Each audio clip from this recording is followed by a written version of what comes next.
আসসালামু আলাইকুম সবাইকে। কেমন আছেন সবাই? প্রতিদিন তো রান্নাবান্নার ভিডিও দিয়ে শুরু করি। মানে লং ভিডিওর ক্ষেত্রে কিন্তু রান্নাবান্নার ভিডিওটাই আসলে বেশি দেয়া হয়। তো আজকে চলেন একটু বাইরে থেকে আরকি ঘুরে আসি। তো শীত প্রায় চলে আসলো বলে আরকি। তো এই সময়টা কিন্তু আসলে বাইরের প্রাকৃতিক পরিবেশটা বিশেষ করে গ্রামের দিকে কিন্তু অনেক বেশি ভালো লাগে দেখতে।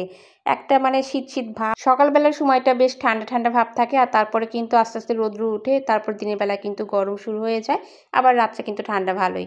তো তারপরে একটু এই যে চলে আসছি এখন রান্নার কাছে কিন্তু। তো ইলিশ মাছ রান্না করব।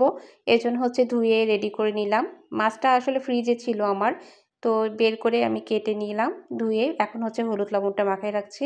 মাছটা অবশ্য আমি বেশিক্ষণ মাখিয়ে রাখতে পারবো না, কারণ আমাকে রান্না আবার শুরু করে দিতে হবে, এজন্যই আরকি। তো বাইরের পরিবেশটা কিন্তু আসলেও ভালোই লাগলো, কি বলেন?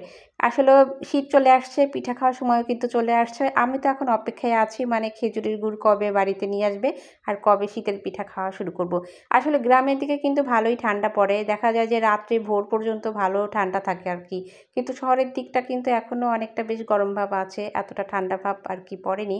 তারপরও আগের থেকে কিন্তু গরমটা বেশ ভালোই কমে গেছে। তো এই ইলিশ মাছটা রান্না করব আসলে শীতের সবজি, শীতের সময় খেতে বেশি ভালো লাগে। তো জামাই সবজি এনেছে যেগুলা, মানে এগুলো আসলে শীতেরই সবজি, যেমন লাউ, ফুলকপি, মূলা, এগুলো দিয়ে আসলে মাছ রান্না করলে খুবই ভালো লাগে। আর শীতের সময় তো মানে এগুলো খেতে তখন একঘেয়েমি হয়ে যাবে আরকি। তো আমরাও আজকে আরকি একটু শুরু করলাম যে সবজিগুলো খাওয়া। জামাই বলল যে এই সবজি দিয়ে আজকে ইলিশ মাছ রান্না করো। আসলে সে খুবই ইলিশ মাছ পছন্দ করে সবসময়ের জন্য। মানে তার কাছে আরকি ছোট কি বড় ইলিশ মাছ হলেই হলো, সে খুবই পছন্দ করে। তো যাই হোক, বড় মাছের স্বাদটা একটু বেশি হয় আরকি, ভালো লাগে খেতে। শীতের সময় সবজির মধ্যে আমি মূলাটা বেশি একটা খেতে পারতাম না, আগে ভালো লাগতো না। কিন্তু পরে আস্তে, আস্তে আমার অভ্যাস হয়ে গেছে মানে জামাইয়ের সঙ্গে এই যে এই সবজিগুলা খেতে, মানে সব সবজির মধ্যে মূলাটাও দিয়ে রান্না করলে দেখা যায় যে না আসলেই ভালো লাগে। তো আমি খেতে পারি এখন। আবার এই যে ফুলকপিটা আমার কাছে ভীষণ ভালো লাগে। মানে ফুলকপি যেহেতু একটা ফুলকপি এখানে দিয়েছি, তো ফুলকপি দেখা যায় যে আমার মেয়েরাও খায়। মানে সবজির মধ্যে দেখা যায় অন্য সবজি পড়ে থাকবে, ফুলকপিগুলোই আগে খাওয়া হয়ে যাবে। আর এই ফুলকপিটা ভাজি করলেও অনেক বেশি মজার হয়। তো কথা বলতে আমি কিন্তু তরকারিটা হচ্ছে ভালো করে একটু কষিয়ে নিলাম। কষানোর মধ্যে হচ্ছে মাছগুলোও দিয়ে দিয়েছি। আর কষাতে যেয়ে কিন্তু মাছটা একটু ভেঙেও গেছে।